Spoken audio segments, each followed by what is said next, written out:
What is up, freaks? Welcome back to Tales from the Crypt. It's your boy Marty Bent here, coming to you from Charleston, South Carolina. Matt and I are away from each other yet again. We had a couple weeks there where we were together. A couple or just one? I think two. Well, we had one. Maybe two. We had one with the new mics at least. Yes. And next week we'll be reunited again. We will be reunited. We'll be back on the good mics. Yeah, big week, big list this week. Let's jump right into it. This week's episode of Rabbit Hole Recaps brought to you by the Cash App.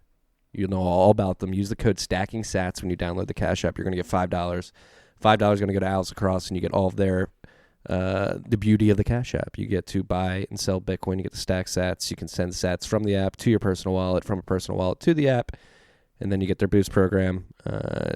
You get a specialized boost card. It's accepted anywhere. Visa is accepted. You go use it at partner merchants, and you save money. Use the code STACKINGSATS. Get that $5. Download the Cash App today. This episode's This episode's also brought to you by Unchained Capital.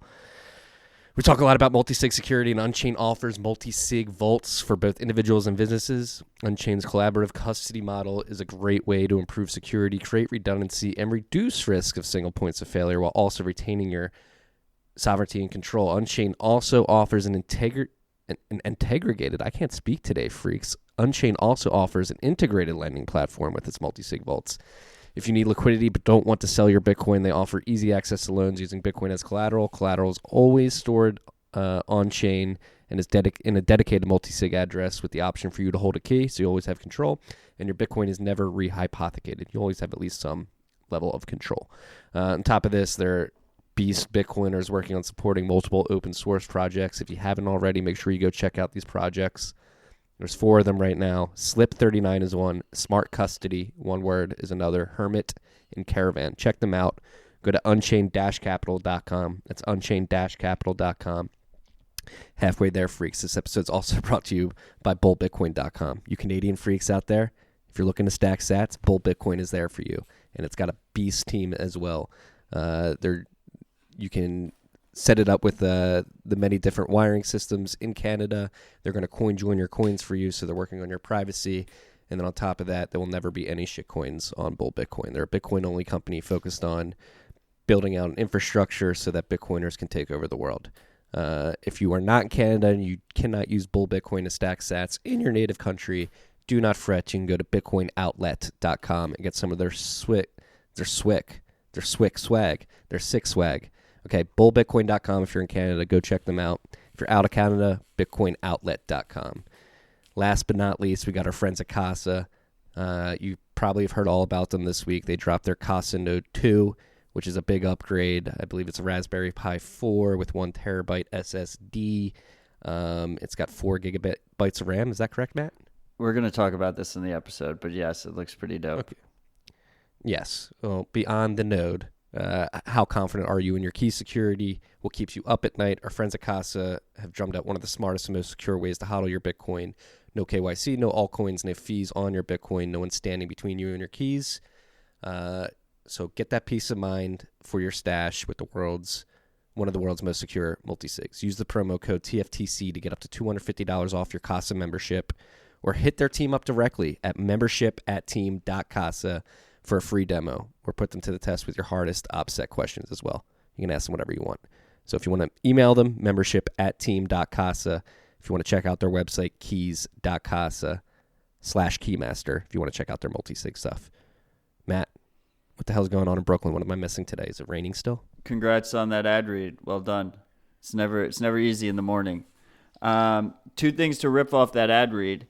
The first thing is, a lot of people say it's hard to be a Bitcoin-only company, but meanwhile, we found 4 fucking awesome Bitcoin-only companies to sponsor this podcast, so it's not that difficult, guys. The second thing is you misspoke and you said Alto instead of also.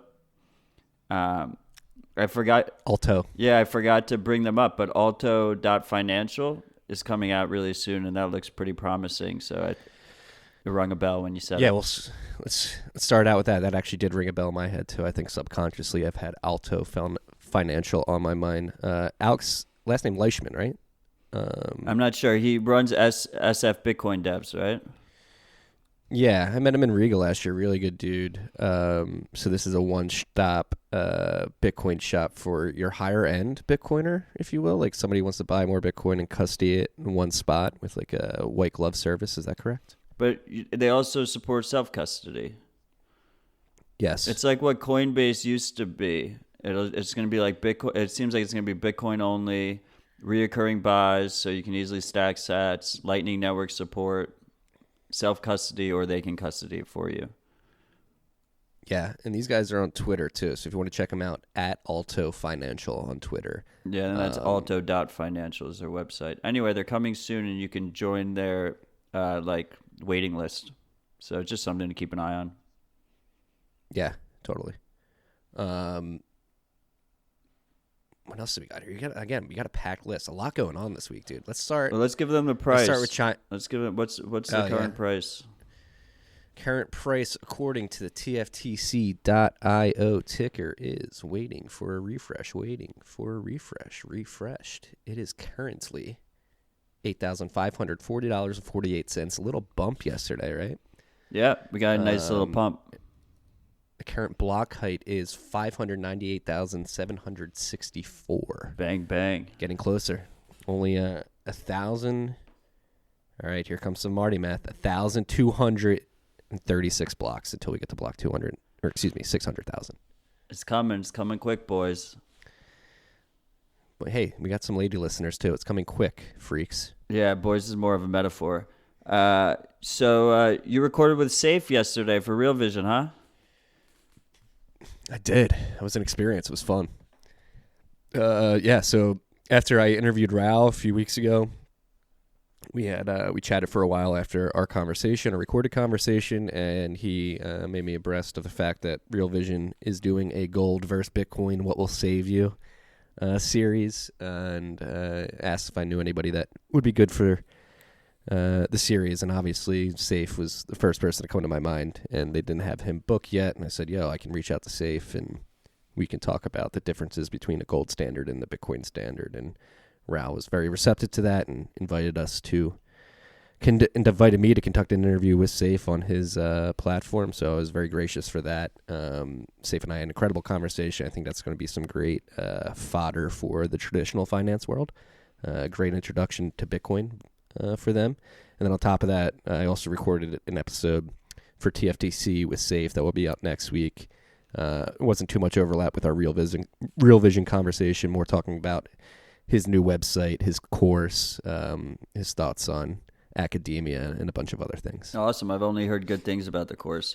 I mean, it's just fucking badass that you recorded for Real Vision. I've been a subscriber since they started, and it's kind of unreal. Yeah, that was... No, I mean, it was unreal for me. I've been a subscriber for a while now, too, and just a huge fan of their content. And I think for financial focused content in today's day and age, they are at the top of my list. Just the long-form conversations are the best type of content to have, right? And you get 5-minute blurbs on CNBC. You can't really dive into topics and get really good... you can't get a really good lay of the land. Yeah, I mean, I think I love the idea of the yearly subscription too. I just feel like it aligns the incentives really well. It's like, here, you're paying for the content, you're the customer. We're going to do everything to help you understand things better. Yeah, and it's only $180 a year, so that's like 50 cents a day, less than that. So if you're looking to get into it and you have $180 to spare, if you want some quality financial journalism or coverage, I would check out Real Vision. And then, if you guys are Real Vision subscribers, Saif and my interview with Saif should be out either next week or the week after. I imagine that would be one of the first release because we did a pretty thorough coverage of the gold standard and the Bitcoin standard. I'm going to be like a proud mom watching you on video. I'm going to be a nervous wreck. I'd probably have my fat face, which like cleanly shaven. We got stuck in the rain before we started recording, so I was like a little wet and like frazzled. But I love it. Yeah. No, it was a lot of fun though. So, on to Bitcoin news. You saw On the Bitcoin news. Well, before we even get to Bitcoin, I think like the biggest story of this week is like the China stuff, like China and the NBA and all that stuff. Well, You want to talk about that now? I figured we start on a positive note. There's actually been a lot of big Bitcoin developments. So we stay happy. Let's do that. We stay happy. Then we go to like why we're actually fighting this fight. I like that. Let's do that. Okay, so let's start with the cold card update. We love the cold card here at TFTC. We have the guide up on our YouTube channel. The biggest issue with the cold card up until this point, like really the only glaring issue was that you couldn't verify receiving addresses on the cold card screen if you use the SD card to shuttle your transactions with PSBT, partially signed Bitcoin transactions. Now you can. So, and that's important because if your computer is compromised that you're using to view the receive address, then the receive address can be changed. But if you view it on the device, you're viewing it offline, through this secure element on the cold card. So that's really fucking dope. And that was made possible by @HODLWave. So shout out to him because it's a really slick implementation. You could either view it on the screen or you can load the addresses into a TXT file on the SD card and view it on your computer. Yeah, it's again, shout out to HODLWave. They announced that he made this PR like a couple weeks ago, right? So this is a pretty quick turnaround. Yeah, it's fucking fantastic. Yeah, and so like other few minor changes for very specific multi-sig situations that it also come with this update. It improves error message that is shown when depth of your XPub of multi-sig cosigner conflicts with path details provided in PSBT or USB show address. And then when you don't know the derivation paths for a multi-sig wallet or when all do not share a common path prefix, it's not going to show anything. So it'll lead to less confusion, hopefully. One of the cool things about this implementation is, so depending on what software you're using your cold card with, it uses like different derivation paths. So the user-friendly way that cold card handles that for the address explorer is when you first go to open it, it asks you which address is the first address that was shown.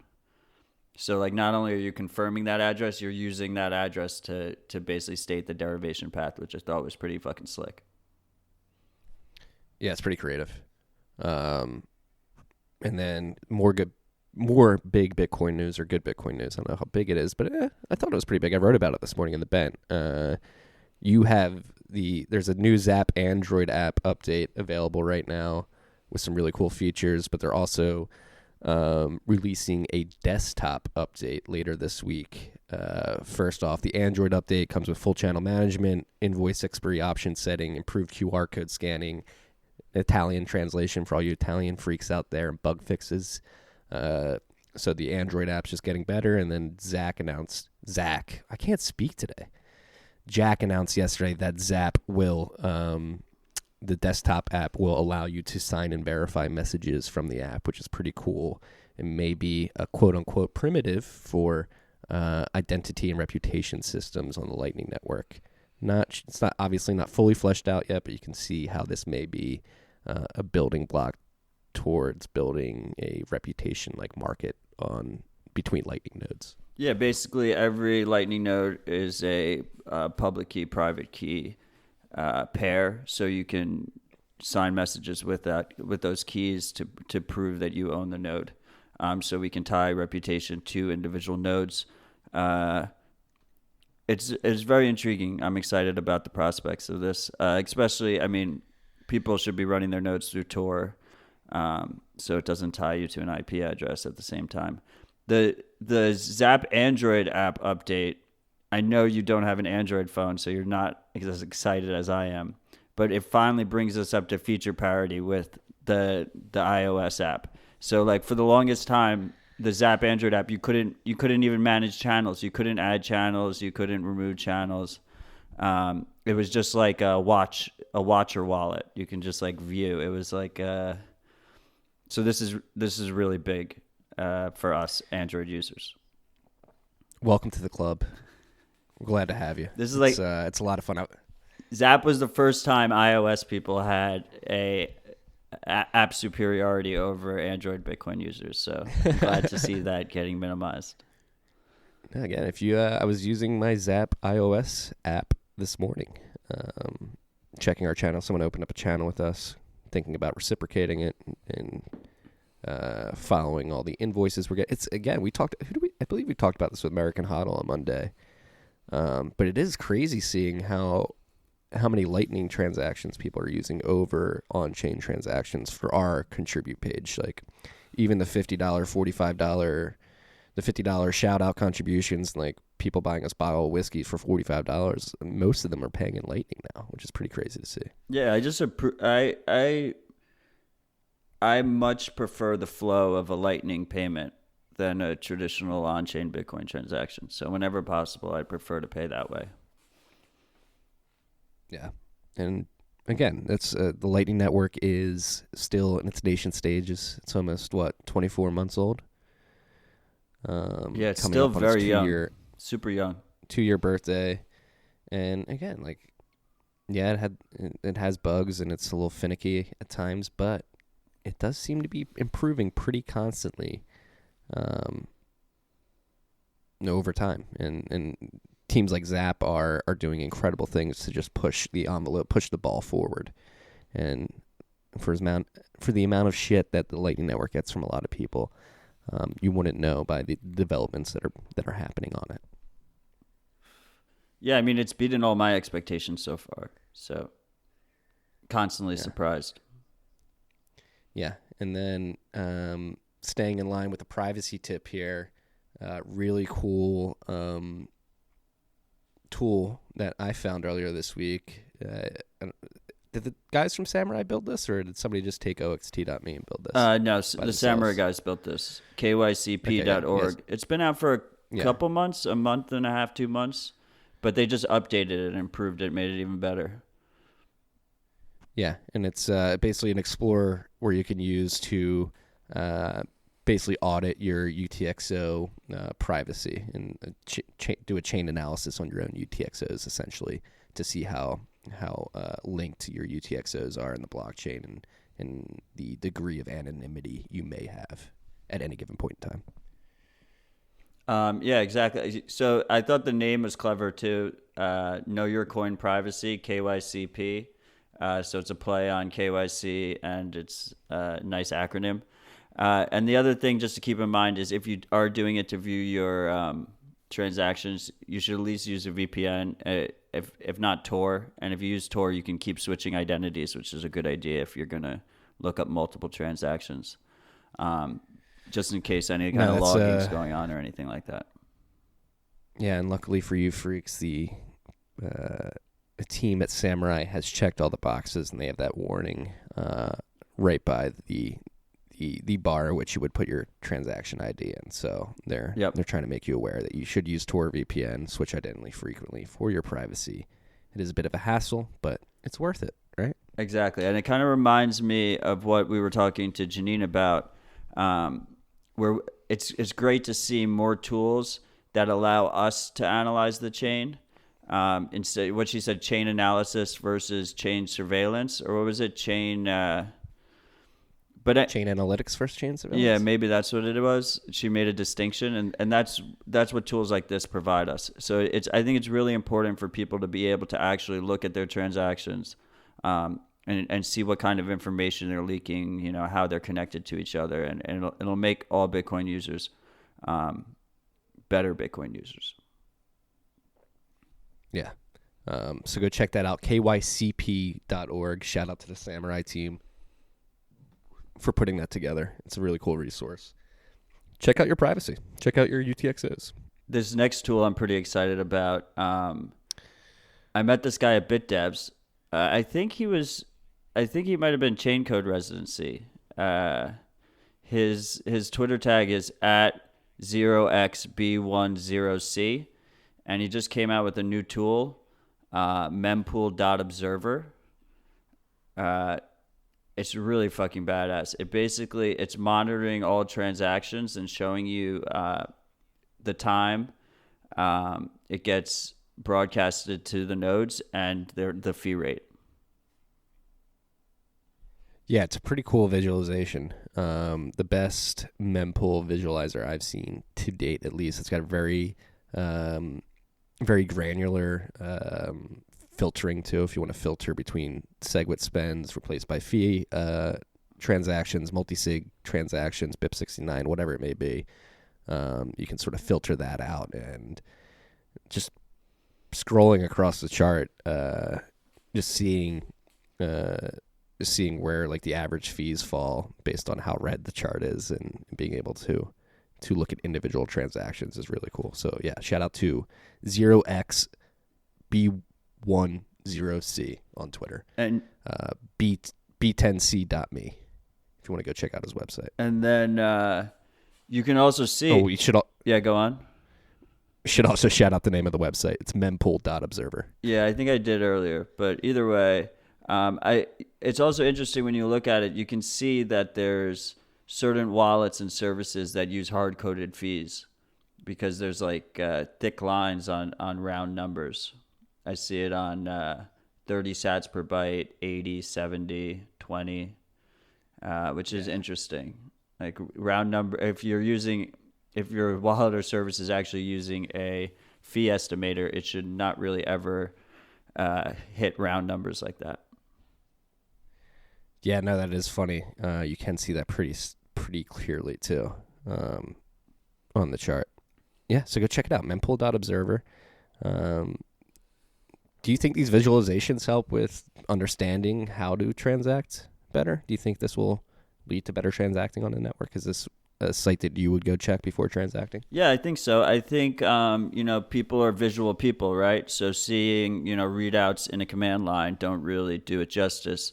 But actually seeing the data nicely visually presented makes it very clear for people where they stand, how they're using the network, how other people are using the network. He has another tool there that lets you actually, view the current mempool or view his current mempool, because everyone technically has a slightly different mempool. And you could actually put in your transaction and you can see where you rank among the fee rates of other people live, what they're paying and what they're, of transactions that are in the mempool. So stuff like that, will make us all more efficient Bitcoin users, right? And especially when wallets support the easy ability to boost transaction fees and stuff like that, people feel more comfortable paying low fees because it won't be the end of the world. They can easily just boost it after the fact. Yeah. So dope tools being created, dope stuff coming out, and we're not even done. We're not even halfway through the dopeness of this week in Bitcoin hardware and software developments. We got 2 new nodes on the market as well. So Nodl, the Nodl and Samurai collab has finally hit the market. So their new red, provably faster node is out. A little bit of consternation with the price point. It's $849, but as Matt will tell you, it is probably justified due to the hardware. So if you want to jump into the hardware specs and explain I'm that. super excited about both these nodes. We've got the Casa Node 2 and we have the Nodl Samurai Edition. I can safely recommend both of them. Very, very happy. They both have major spec bumps compared to their previous models. The Samurai Nodl is going to have Dojo fully out of the box, which is Samurai's the way Samurai interacts with a full node. So you're able to you're just able to plug in your Nodl, Dojo's running, you can pair it to your phone with Samurai app on it, and you'll be able to just do mobile mixing on the fly from your phone, super easy. So they're giving you a full stack there that's just really easy to use but powerful. And as with previous Nodls, you get all the other features they have, such as Electrum X support, you get Lightning support, you get BTC Pay support. And what's really cool about the Nodl is they went with a Rock Pi chip CPU. So it's a 6-core CPU. They used to use a Rock 64. The Casa is using a Raspberry Pi. This is a different chip, even though it's called a Rock Pi, so it's a little bit confusing, but it's 6 cores, 4 gigs of RAM, and what's really fucking cool, I think, is that it has 2 1 terabyte SSDs on it. So they're running in a RAID formation. So they're constantly backing up each other. You do an update or something, one of the drives fails, you have all your channels, you have everything. It's already backed up in the device. If there's some other kind of unforeseen error or something like that, you got that redundant drive. So I think that's fucking huge. The Casa Note 2, they've upgraded from the Raspberry Pi 3 to the Raspberry Pi 4, which is way more powerful. And they switched from that spinning disk that they had, a regular hard drive on the last one, to a full 1 terabyte SSD. So this thing's going to be a powerhouse compared to the previous Casa Note. And the price points are both very good price points. You have the $850 for the Nautil, which is like more for a power user. And then with the Casa, I think it's a $400. After this like pre-order phase, it's going to be $400. And if you have a subscription, you get it included if you have one of their Keymaster subscriptions. And all current subscribers to the higher plans, to the Platinum and Diamond plans, are going to get this new Casa Note for free shipped to them. Which is really badass. And they also included BTC Pay support, which is fucking dope. So on both sides, we have nodes that are full stack experiences where you're able to plug in the node. You're just a regular user. You plug in the node at home, it syncs, and then you're able to pair it up with the individual apps, whether that's a Samurai app or whether that's the Sats app on Casa, and receive and send transactions to your own node, which is pretty fucking badass, I think.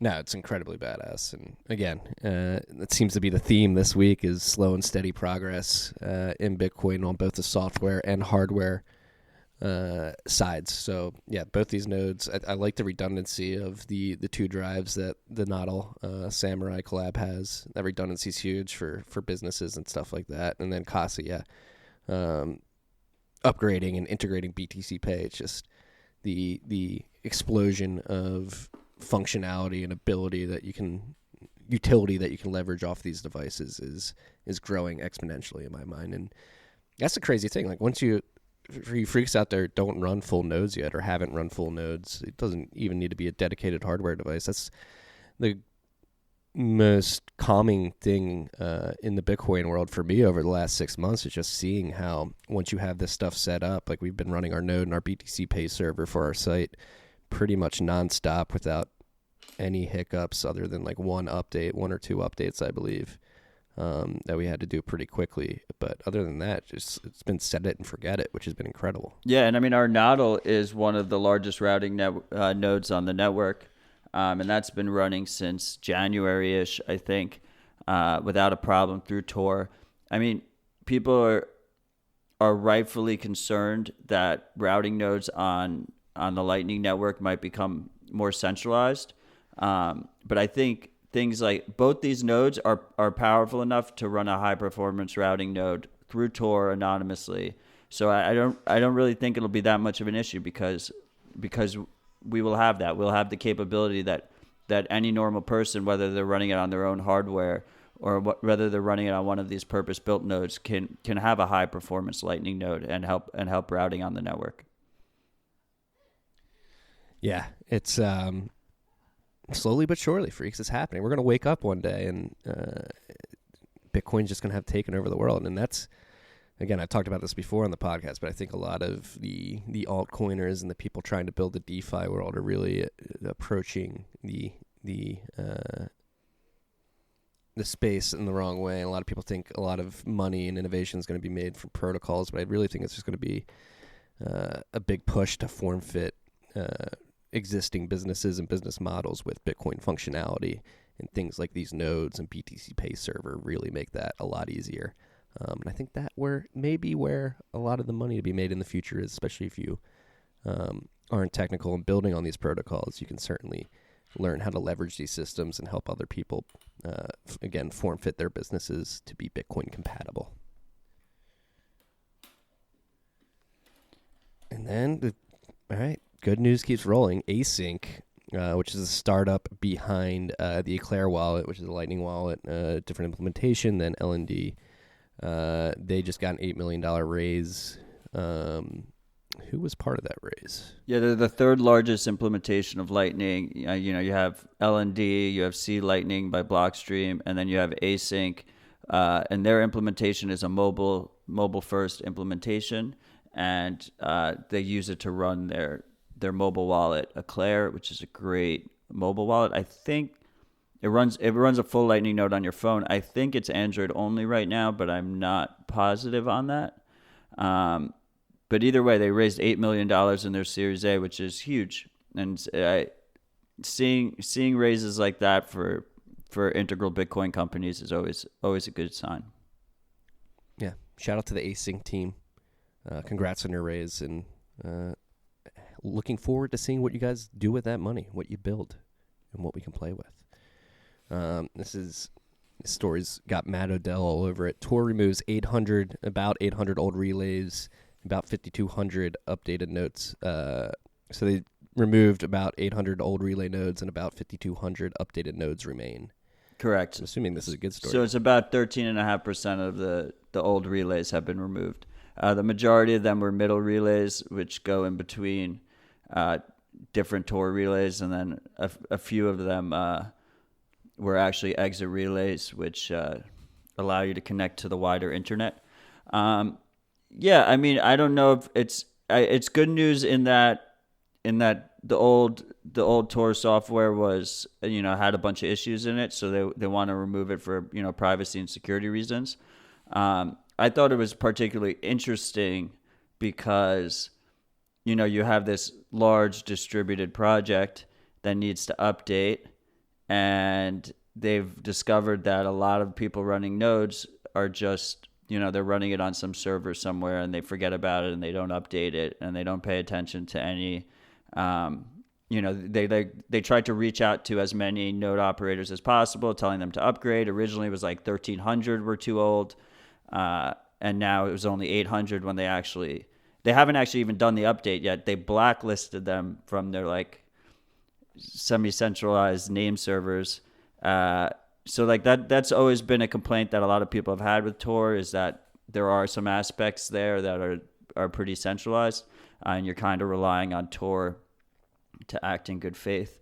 But I just, I from a Bitcoiner's perspective, I thought it was interesting how they're handling this upgrade, where they blacklist the old nodes that are going to be incompatible, and then hopefully that'll encourage some of those people to update, and then in a month or so, they're going to actually push the update that will hard code that won't be compatible with the older nodes anyway. I mean, around 87% of the nodes being updated up to date seems like a pretty strong network. No, I agree, absolutely agree. I think it's definitely overall it's a positive news, and it's a good time to remind you guys that if you feel so inclined, you should run a Tor relay. As long as it's a middle relay, you shouldn't have any issues, legally speaking.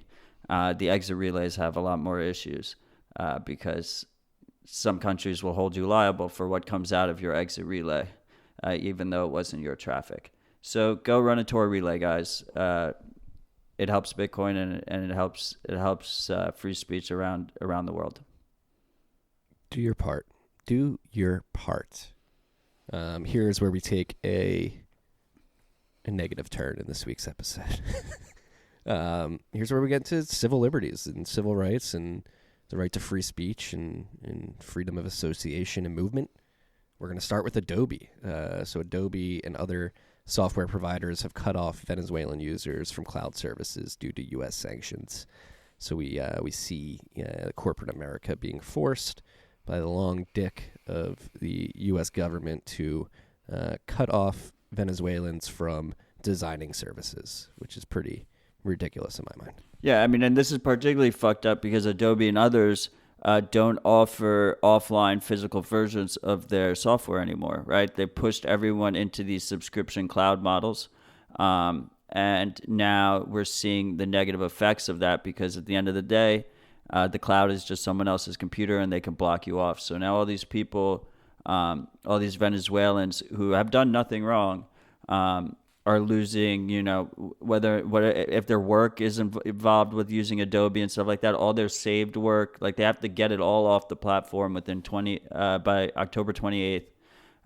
So short warning, and they don't really have good alternatives. So it's this sucks to see. This is why open source is important. This is why distributed networks are important. Because at any moment, these services can be turned off from you, and that's not something we should be okay with. Yeah, and just throwing salt on the wound of the Venezuelan situation here. Like, I would imagine that some of the smarter individuals within Venezuela that have held off or stayed in Venezuela in a hope to rebuild the country and stuff like that. A lot of them may be designers and workers that are working for people abroad using these softwares for their livelihood, and just to have Adobe straight up cut off those people from the ability to make money given their current situation just seems like poor form. But also we should probably note that Adobe, their hand was probably forced in this situation. Like, there's nothing they can do. The government probably stepped in here. Yeah, it's U.S. sanctions. They had no choice. They're a U.S. company.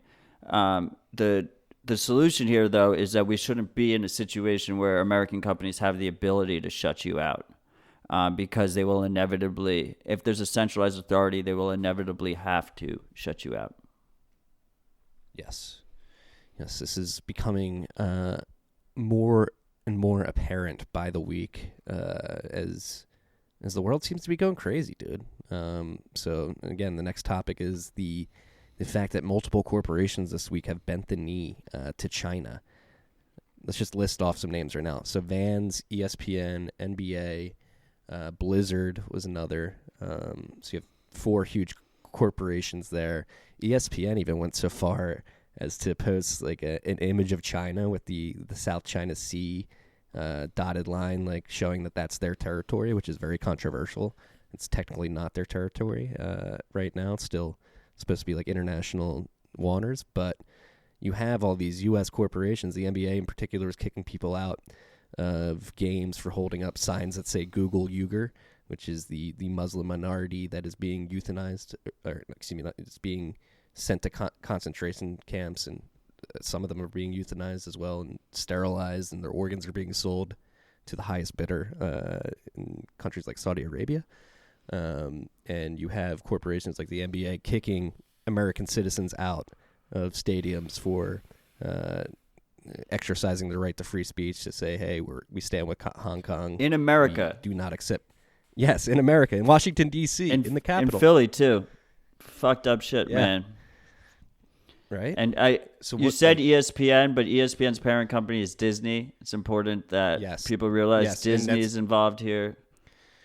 That's very important. Like, Disney's involved, and there's like, especially with the movies, like Disney's so involved that China has invested so much money in Disney and all these in Hollywood, basically, that you cannot say bad things about China in movies anymore. Like, it is blasphemous to the investors of Disney in Hollywood. In Disney's recent movie Doctor Strange, there's a Tibetan monk in it, and they changed it into a white woman because China disapproved. Yeah. So you American freaks out there, listen up. Like, we have a country that's basically infiltrated the corporate level has infiltrated corporations, within our country, and now they are exerting their policy on these companies and making sure that these companies sort of fall in line with China's way of thinking, which I think is not a good thing at all, especially considering the human rights violations that China is egregiously guilty of. Did you see the South Park episode? I have not. I've been waiting to watch it. Did you watch it? Those guys fucking killed it as usual. Fucking right on point. Yeah. Everyone should watch it. They made it available free, and it's not behind like a subscription wall or anything. They're not checking IP addresses, so people in China can view it with VPN and whatnot, which I thought was pretty badass. Look, at the end of the day, these companies are acting from a profit motive, as they should. They're being greedy, as is expected, and they want access to this huge market, which is China's billion people. What is our solution here? Our solution here is to be aware as consumers, be aware as citizens. You should be boycotting their products. You should be supporting free open source software. You should be supporting distributed networks where this is impossible in the first place. And let's make their influence less relevant. Well, we love to say that, right? But these companies, Disney, Vans, Blizzard, the NBA, are like cornerstone companies in this country. Are people really going to stop going? But I don't know. I don't know if the boycott's going to happen. I do think the public is forcing the hand of these corporations to pick a side, though. So you have Blizzard came out and they basically there was a player, I believe, on a live stream that held up a sign that said "Free Hong Kong" or something like that. He yelled it immediately. Yeah. And then they not only did they kick him out of the league, and they confiscated all of his pay, all of his prize winnings that he got this year, but they fired the two guys who were giving the interview, like the sportscasters who were giving the interview. And right now, you don't fuck with gamers, man. Blizzard has a huge fucking PR problem on their hand. People are uninstalling the game. People are protesting in all these different ways. So, I mean, I do think protest works. I think we both support free markets, So if you support free markets, like, regulation doesn't solve this, is what I'm saying. Like, a lot of people are saying, let's stop these companies from bending the knee to China through, let's have politicians stop them. And I wholeheartedly disagree with that. Like, I don't think regulation solves anything here. I do as well. Yeah. No, I do think, public, maybe I'll take that back. Maybe protests will work. Because you see, specifically with Blizzard, their situation, you had Epic Games, the creators, is that Epic? The creators of Fortnite? Yeah. Yeah, they came out and were like, hey, you guys can talk about whatever you want on our platform. And so you have that sort of... Yeah, all the competing ones did pretty much. They all jumped on, exactly. on the chance to do it. And that's why competition is important. I mean, NBA has a major fucking issue on their hands here because it seems like we're going to hit a situation. The season hasn't even started yet. And it seems like we're going to hit a situation here where people are just... Every random NBA game, there's going to be signs about it now. And so it should be interesting. Well, the NBA has been making a huge push into China ever since Yao Ming. Like, AI is big over in China. Harden's big. Houston Rockets in general is huge. I'm talking about old NBA players ago. Stephon Marbury is huge. Yeah. He's got statues in China. Yeah, he was a nobody here, and then he went there, and he's just fucking making bank. Yeah, but apparently the Chinese are just as angry at the NBA as the Americans are at the NBA too, because they feel like the NBA is not being loyal to them. Where the hell was I going with this? Oh, where I was going with this is, if the Chinese are mad at the NBA as well and they pull out investments, there's rumors that the salary cap in 2 years can be cut by 15%. So all these huge contracts that are being signed right now with projections of revenue growth and salary cap rising over the next few years could be severely impacted by this instance. Well, I mean, all their growth is in China right now. They're even this preseason, they not only did they invite Chinese teams to play in America, that's what that Philly game was, that's what that DC game was, but we have NBA teams going to China to play. So it really couldn't have been worse timing for them in that respect. And it should be interesting to watch it play out. Yeah, so Donald Trump, Donnie, is meeting with the Chinese officials tomorrow for another round of trade talks. We'll see how that goes. I'm not holding my breath for world peace, but we'll see. So we talked about this, I think 2 weeks ago, but the Hong Kong Free Press had their BitPay account blocked. And I think I mentioned there that BitPay was the new PayPal, in that every time they pull one of these shenanigans where they freeze people's funds or block people from using the platform, which in this case, this is what they did. They actually took their funds that they had already received as donations. Becomes an advertisement for Bitcoin and for BTC Pay. So Hong Kong Free Press has switched to BTC Pay. It's live now, self-hosted, and there's no centralized company there that can block them from receiving these Bitcoin donations. Yeah, shout out to the Hong Kong Free Press for a quick cucking of BitPay and getting on the right team and downloading BTC Pay server.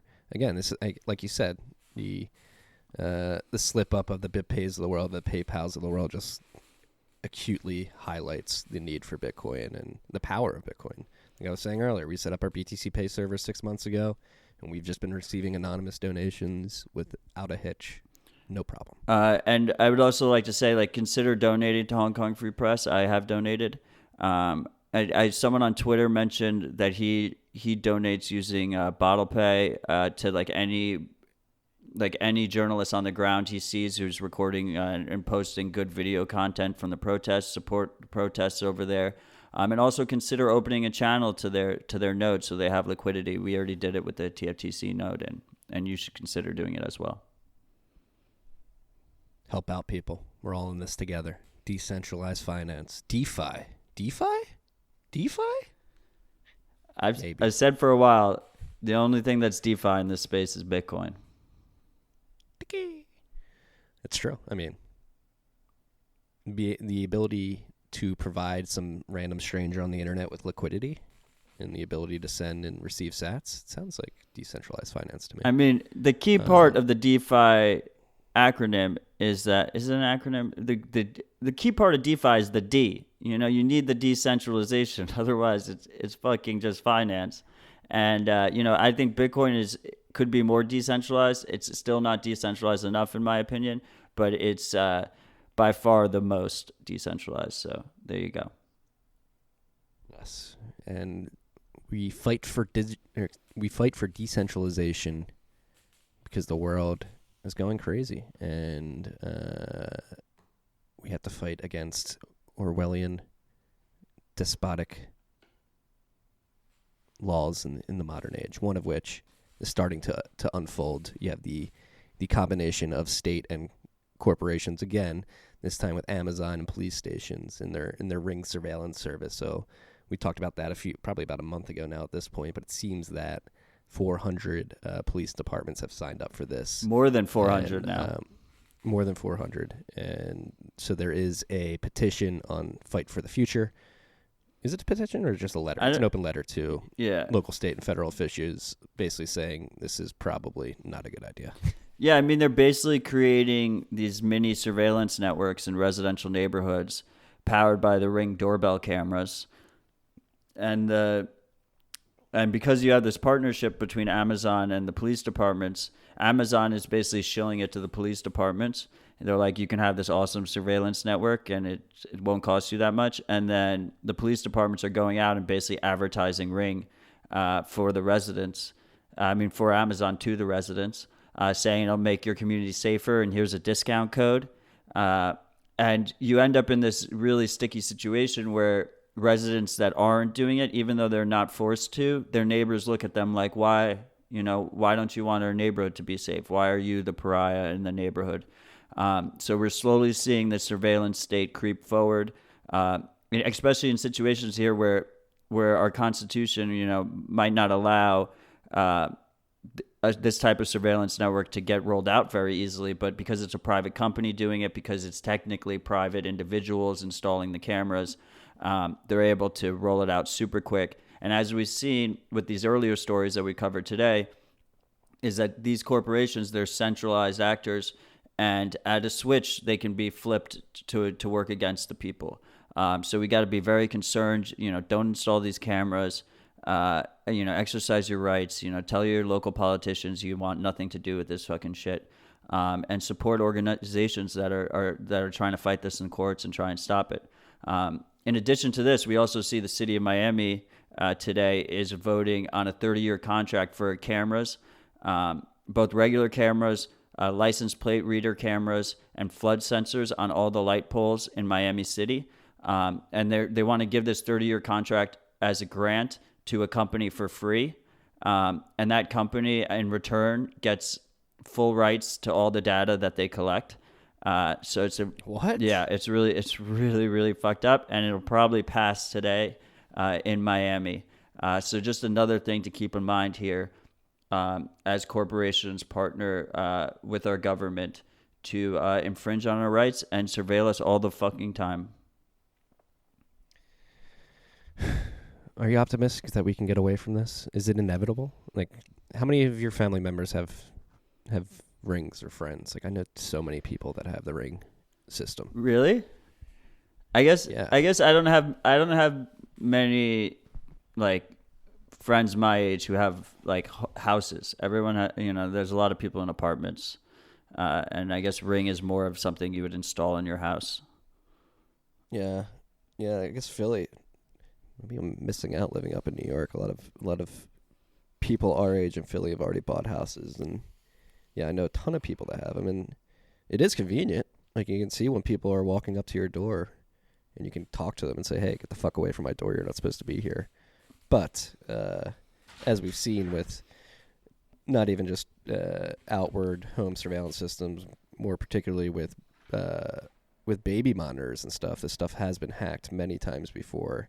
You have live streams of baby monitors available on the dark net. So these systems are inherently not secure. It's been proven throughout time. And then again, couple that with the fact that all that data and information may be used against you in the future via the state is something to be aware of. Yeah, I mean, it's not promising. I want to be like I do want to be an optimist about this stuff. I think through more education, through this data being used against us and being used against people around the world, that people will wake up and that we will have, more options that are open and privacy preserving going forward. So people can get some of these features at least without completely destroying their privacy and their sovereignty. I'm worried, Matt. I'm worried. This week in particular, dude, it just seems like everything's going fucking nuts right now. Feels like the shit is tearing at the seams. Are we just reading too much news? Are we just reading too much Twitter? Should we walk away? I try and at least with certain current events and stuff like that, I try and take a step back because fear does sell, and Bitcoin gives me hope. So right now I'm optimistic, and we know so many smart people that care about this shit and that are passionate, and I have faith. I mean, because look, we lose this fight, we're fucked. So you gotta fight, and you gotta be hopeful. What does the world look like if China's surveillance states just exported to the whole world? Because that's the slow, slippery slope that we're on right now. Like these ring bells, these Amazon rings in the future could be used to not allow you into a house party because your social credit score is pretty bad. You've known to puke at a party in the past, so this ring doorbell is going to let you in. Well, that's pretty scary when you go down that route. I mean, like, and you'll see stuff like I think Marriott just fired an employee because he liked a tweet that was the Chinese government disagreed with. So you'll see like a lot of self-censorship. You'll see people move into more private circles where they discuss things, where they're afraid to talk in public. Public discourse will take a hit. Mass incarcerations, even though we already have I think we have the biggest prison population in the world, that'll go up. Not good things. And this is why we Bitcoin. This is why, we support free and open source software. And yeah, and it'll always be a fight. I think there's a lot of progress is being made at the same exact time, right? So it's important to focus on the positives. Yes, as you tweeted a couple hours ago, there are few things more powerful than free speech and sound money. That's what we're fighting for here, freaks. Damn right. And we're gonna end it on a happy note. Bitcoin 2020. Last day to get $50. I think tomorrow's the last day, and you only get it's $100 if you pay with dirty fiat, and it's $50 if you pay with Bitcoin. Get that 50% off. It's fucking deal. Spend some sats and replenish. And that's the way you should do it. This is not an advertisement. They didn't pay for this shit. Me and Marty went last year. We'll be there again this year. They announced Szabo is going to be Nick is going to be a keynote speaker, which is fucking huge. And I think they're going to be throwing, last conference was fantastic. And I think they're going to be throwing a really great one this year, probably better than the last one. They're targeting 4,000 people. $50 is an absolute steal for a conference of this quality. I hope to see more conferences offer accessible ticket prices like this going forward, because I think we need more of that. I agree. So go check that out. I don't have the website right in front of me. It's Bitcoin 2020. It's Bitcoin2020conference.com. Yep. Bitcoin2020conference.com if you want to go buy those tickets. Those are all the topics we have. You have anything you want to riff on? Why can't I speak today? What's going on with me? We wanted to give a shout out to that guy who does Bitcoin walking. Yes, we do. Do you know? Thank you for reminding me. Yeah, I have the forgotten topics list open right now. What else is on there? Well, I wanted to talk about taxi medallions and New York City rent regs, just real quickly. But let's give this guy a shout out. Yeah. Before we do that, I pulled up his so at Bitcoin Walking on Twitter. Bruce Stewart. I thought he was just some anon bot account trolling people, but he's been taking selfies recently. He's just a nice man who likes to take long walks and listen to Bitcoin podcasts in Australia. So I want to give a shout out to Bruce. Thank you for listening. I hope we're good walking companions with you. I love it. I love that our podcasts are helping making people more healthy. It's always good to hear that. He's not the first person who said that. He's not the first person who said Bitcoin podcasts have increased his exercise. There's many people. Fuck yes. To all you freaks listening in the gym, cheers to you. Get one more rep out. You got one more rep in you. You got it. Don't be a little bitch. So when are we going to release like the TFTC workout companion, where we just like yell Bitcoin memes and encouragement to them? When we completely sell out, we'll get to that level. Yeah. I do not look forward to it. So anyway, I wanted to talk about taxi medallions and New York City rent regs. I've been meaning to talk about it for a while, and I keep forgetting. Both New York City buildings and New York City taxi medallions were considered top-tier store of value candidates in the last few years. With the medallions, they were actually relying on a government-enforced monopoly. Basically, the New York City government said that there could only be so many yellow cabs on the road, and you needed this taxi medallion to be one of them. So they hit like an all-time high of like $1.1 million right before Uber came in. And now they've just completely plummeted. No one wants to buy them. Why the fuck would you buy them? You could just drive for Uber. So now they're selling like in foreclosure auctions and shit like that for $120K. And then at the same time, you have New York City real estate, which is some of the most premier real estate in the world, and is used as a store of value by people worldwide, whether they're Americans, whether they're New Yorkers, whether they're Russians, whether they're Chinese, all around the world, people use New York City real estate as a store of value. They just passed 2 new laws that have completely destroyed the market here, has slashed valuations, and just liquidity has dried up because no one wants to buy. And those 2 laws is, one is a transfer tax, an increase to the existing transfer tax. So if you do sales over $1 million, that includes condos and buildings, you get charged a higher tax rate. So that, obviously put a damper on sales. And then they changed the rent regulations. So they make it very hard for you to evict tenants. They make it very hard for you to raise rents. It makes it very hard for you to put improvements into your building and get an increased rent out of it. So the incentives are all fucked up. And it creates this regulatory environment where people aren't sure what's going to be happening in a year, what's going to be happening in 2 years. Regardless of this whole macro landscape that seems like a complete clusterfuck in terms of the economy, they now have this additional uncertainty of the local regulations. And we see that on even a more extreme level in places like Hong Kong, where people have like $100 million buildings that their valuations and the liquidity there just got slashed overnight as these protests continue. So it's just something to keep in mind here that, when you rely on your government to protect your store of value, that shit can change in a heartbeat. And this is why Bitcoin is strictly superior as a store of value. Yeah, the government's never going to be able to tell you that you should do something with your Bitcoin. They'll never be able to take it from you. They can try to tell you to do something with it, but they'll never be able to change the protocol to such a way that bastardizes the assurances that you have today. Hopefully those assurances will be set in stone into perpetuity. It was a great rip, dude. Yeah, I enjoyed it as usual, and I look forward to seeing you in person again soon. Good luck out there. I'm excited for your interview with Jared. He's got a yeah. Continue. Jared Dillion. Yeah, Jared Dillion taking a trip up to Myrtle Beach tonight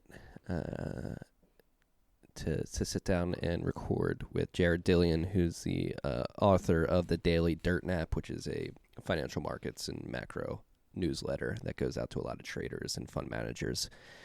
Jared has been slowly but surely becoming more interested in Bitcoin, and more recently he's been gone as far as to say that if you don't own Bitcoin, you're an idiot. I don't think he said that exactly, but basically paraphrasing that.